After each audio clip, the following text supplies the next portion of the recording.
Hey everyone, how you doing out there? My name is Louie Lou, aka Lumungus. First and foremost, I do want to say thank you so much for stopping by. It means everything in the world to me, and thank you again for being here. Now that we have all the subtleties out the way, I want to get into our main topic today, or the topic we'll be diving into, which is going to be Frankenstein. Now, sure, I'm going to talk about the original version of Frankenstein written by Mary Shelley, but I'm also going to be mainly talking about my favorite adaptation of Frankenstein, which is going to be the adaptation done by Junji Ito. But before I get into the comparison of both of these great works of art, I do want to get into a quick background of both of our creators. First off, we have Mary Shelley. Mary Shelley, born August 30, 1797 in London. Now, her mother was a female pioneering philosopher, while her father, on the other hand, was a radical political thinker. Unfortunately, Mary would not get a chance to meet her mother, seeing as she would die shortly after her birth.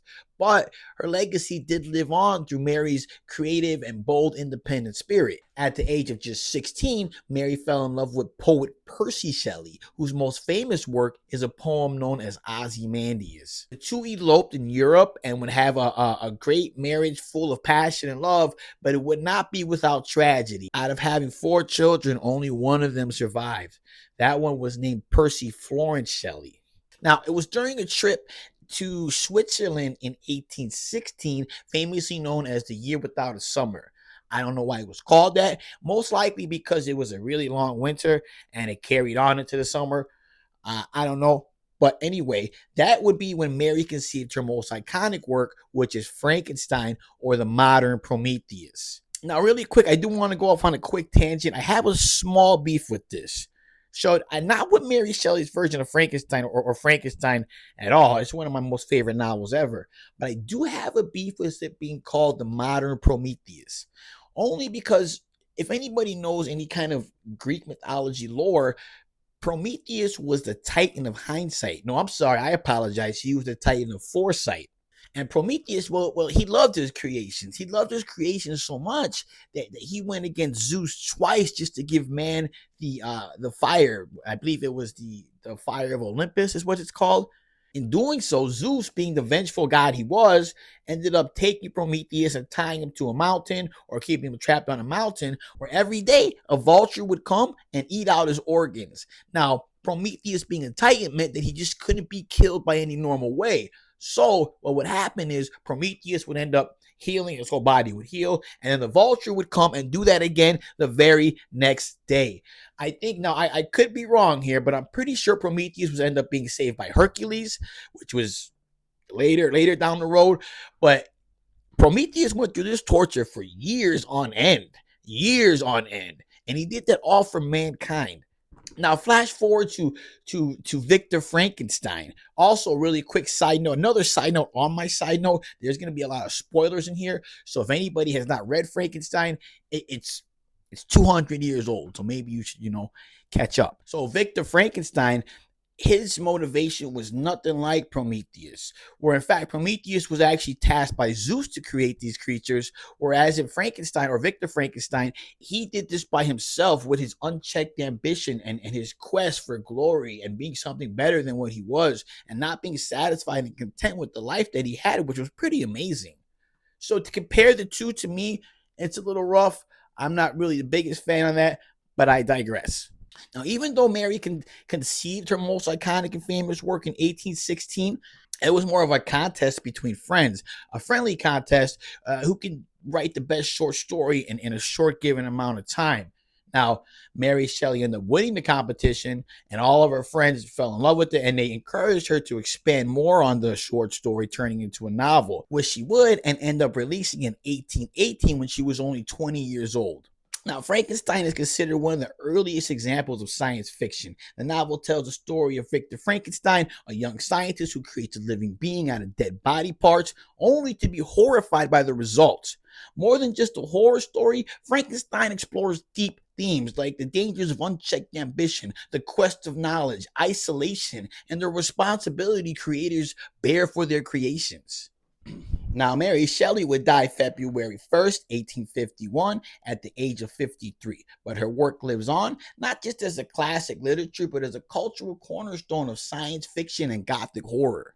And the reason I did choose to do Junji Ito's adaptation is because I feel like it stays true, or it's one of the truest adaptations you're going to see of Frankenstein. And actually, really quick, where it came to the point that where people think of Frankenstein, they don't think of it as Victor Frankenstein being Frankenstein. They think of Frankenstein being the monster, which is referred to as the monster, the demon, or the monster of Frankenstein. And I myself am even guilty of this. It took me watching a video by one of my favorite YouTubers out there named Wendigoon to actually get more into reading. And I'll link his video. He has a video on Frankenstein that he did, which is a million times better than mine. I recommend anybody go stop my video and go check his out if they have any more interest in Frankenstein. But again, I didn't know that Frankenstein was actually Victor Frankenstein. I always thought Frankenstein was the monster, and that just goes to show that how the meanings and the themes of the original novel were completely lost. It just became more of Frankenstein being the monster or of a horror kind of thing. Where in truth, it's kind of like that, but not really. There's a lot of deeper themes and meanings to it. Now, as far as Junji Ito, he is one of the most iconic and respected horror manga creators in the world. But before he became the master of unsettling imagery and psychological terror, he was just a kid fascinated by the eerie, the grotesque, and the unknown. Ito's passion for manga began at an early age. Growing up, he would often read his older sister's mangas, one of which being Mummy Teacher by Kazuo Umezu. I'm also going to be saying some more Japanese creators' names later in this, and if I butcher any of them, I'm really, really sorry. I'm just an ignorant American. Umezu's storytelling deeply inspired Ito, especially his ability to blend uncanny with everyday life. Now, Ito also credits other horror pioneers like Hideshi Hino, Shigeru Mizuki, Shinichi Koga, and H.P. Lovecraft as major influences.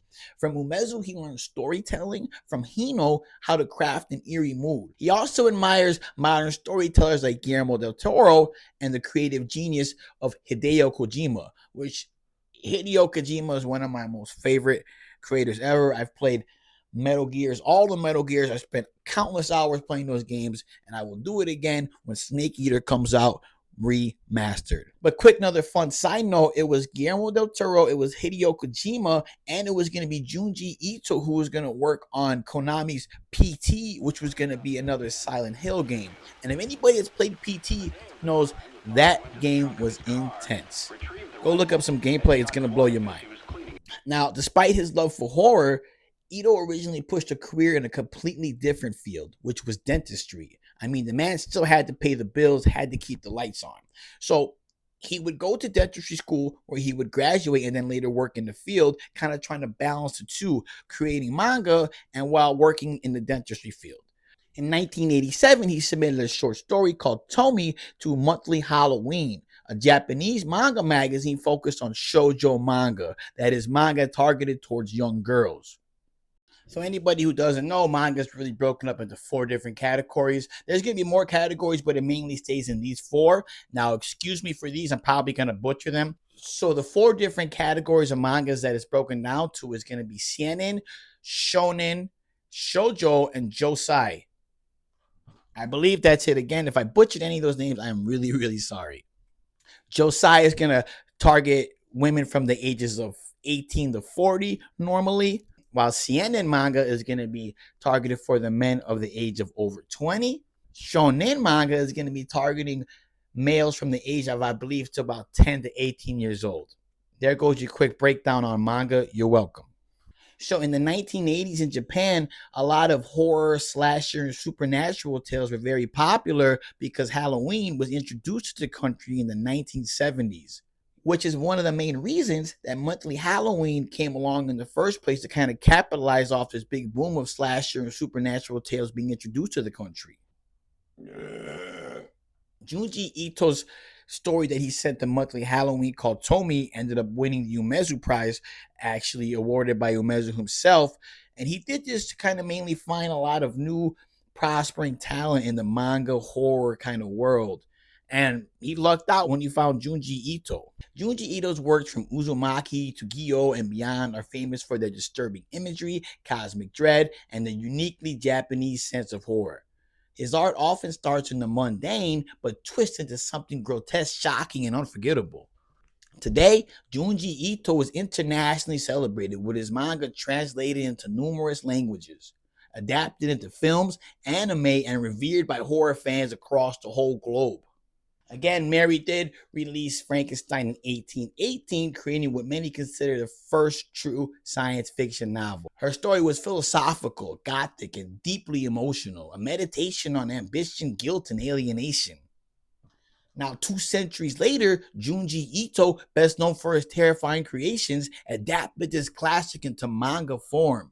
But instead of rewriting the tale, like I said earlier, he stayed surprisingly faithful to the original while making it absolutely horrifying. So, like I said, Junji Ito does stay very faithful to the original version of Mary Shelley's Frankenstein.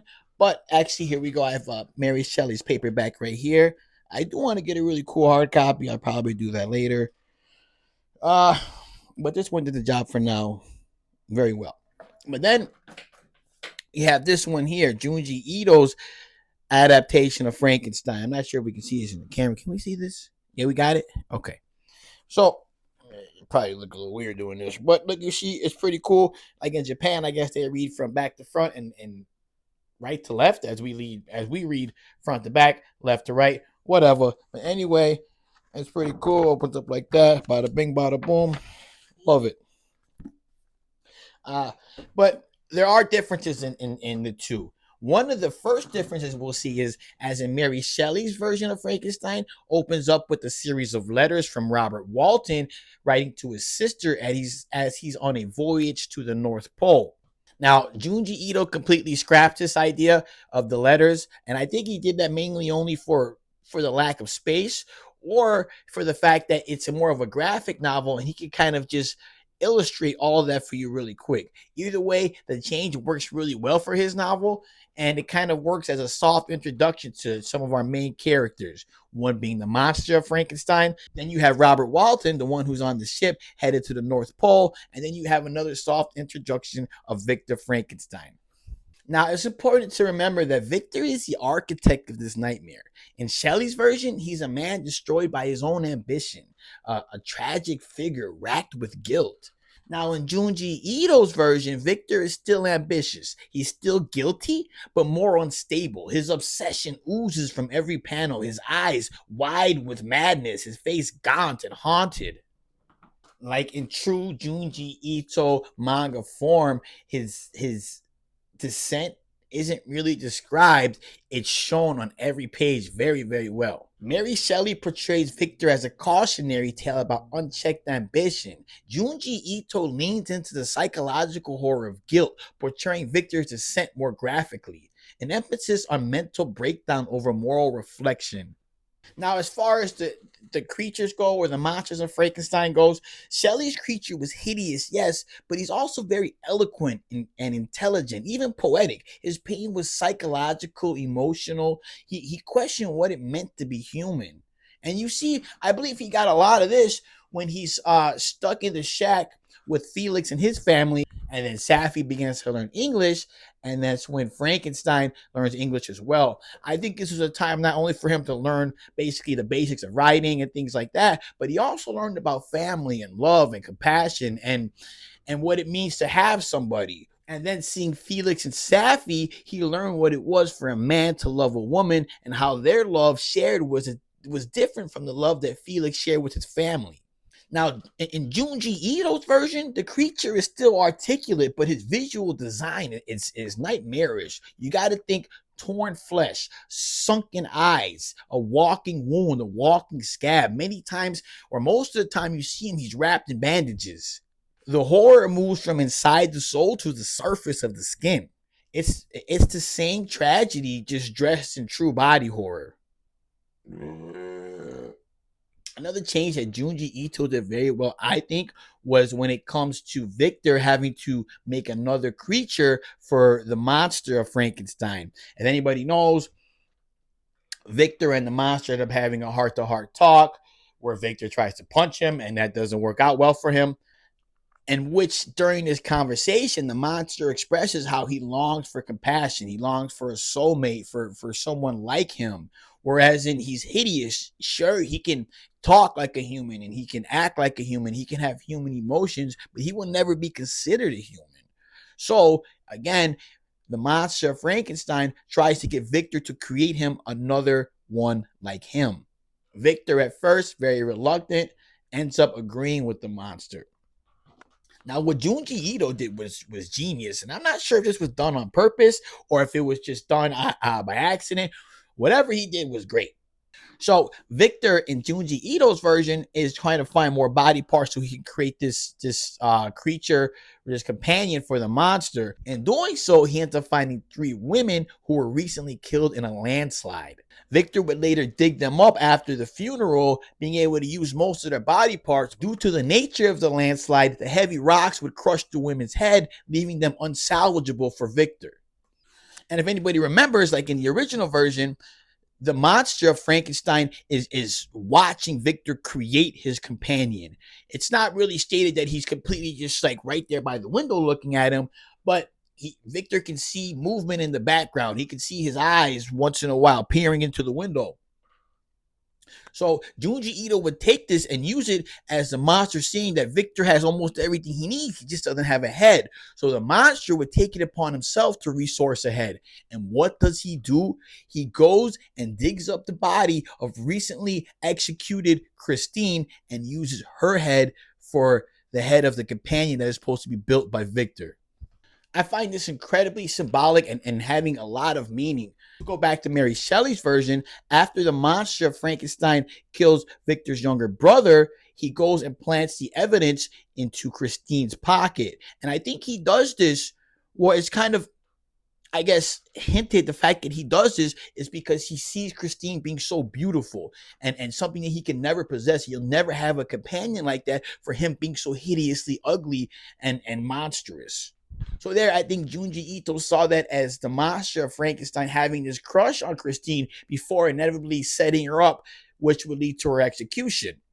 But the way it's worked out is fantastic, and it's a surprise. It's a surprise for the readers who go into this obviously not reading this before, but knowing Mary Shelley's version. I mean, it kind of blew my mind. I think it was fantastic, and I think even though I do enjoy Junji Ito's version of the novel, what Mary Shelley did was amazing. Mary Shelley built her horror with words, bleak landscapes, cold nights, and lonely Arctic wastelands. I mean, the way everything is written is beautiful, especially when she gets to talking about nature, even when it's just Victor and his friends and Genevieve, or when Robert Walton is on the boat headed to the North Pole, or then you even have Victor going to find the monster, and they describe all the landscapes of mountains. And there's descriptions of these huge old castles built on mountains that haven't seen occupancy in years, decades, maybe even centuries. Now, what Junji Ito does, he's going to replace that with stark black and white imagery, heavy shadows, and claustrophobic close-ups. The dread is no longer symbolic, it's right there in your face. Which, as we know, Junji Ito is a master of doing this. Both Shelley and Junji Ito wrestle with the same big ideas: creation, responsibility, isolation, and revenge. But while Shelley asks, what does it mean to be human? I think Ito seems to ask, what remains when humanity is stripped away?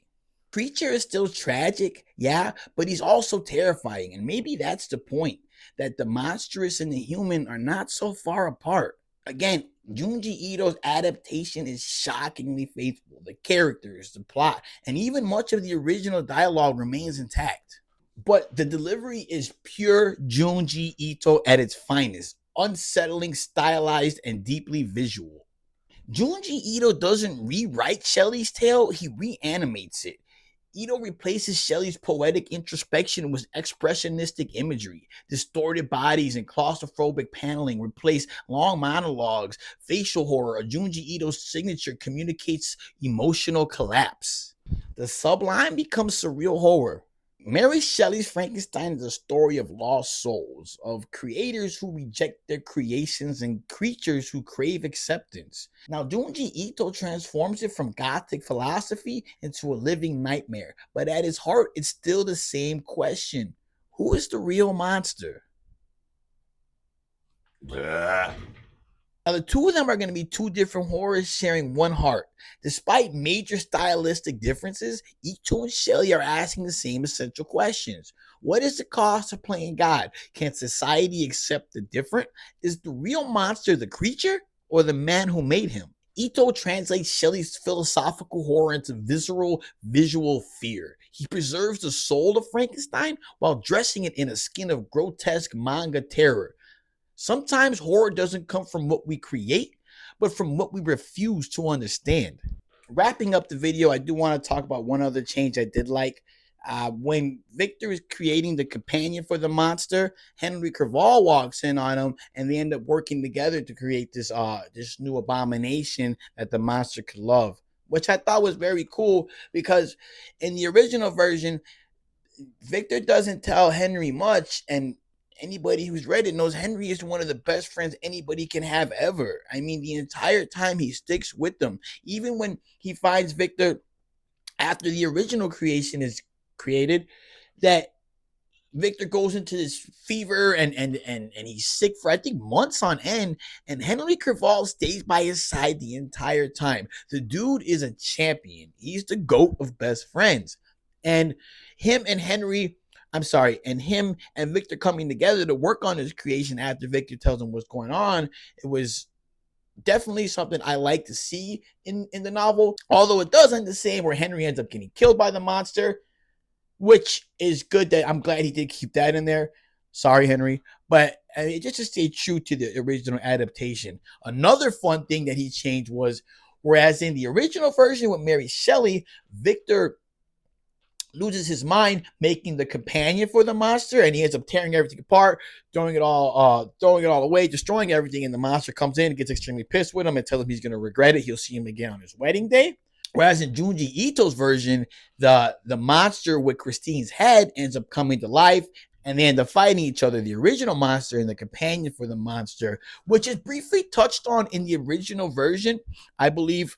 Now, in the original version of Mary Shelley's Frankenstein, that's actually one of Victor's fears, is that the companion that he creates for the monster won't end up loving the monster at all. And you see this happen in Junji Ito's version, where the two actually fight, and the original monster of Frankenstein ends up killing the companion, which is wild. But anyway, what do you think? Does Ito's monster make you feel fear or sympathy? Or does it make you feel nothing at all? Did you like Junji Ito's version? Did you like Mary Shelley's version? Did you like one of them more than the other? If so, drop a comment below, and hopefully we can have an intellectual adult conversation about this. But again, my name is Louie Lou, aka Lumongus. And honestly, really quick, without getting too emotional or sappy, I just want to say thank you for stopping by. I mean, you could have been anywhere in the world. You could have been playing any video game. You could have been playing Mario Kart or Final Fantasy or Fallout. But instead, what you did was you took that time and you listened to a video on a topic that means a lot to me. And honestly, from the bottom of my heart, I really appreciate that. So thank you. And hopefully I can see you in the next video.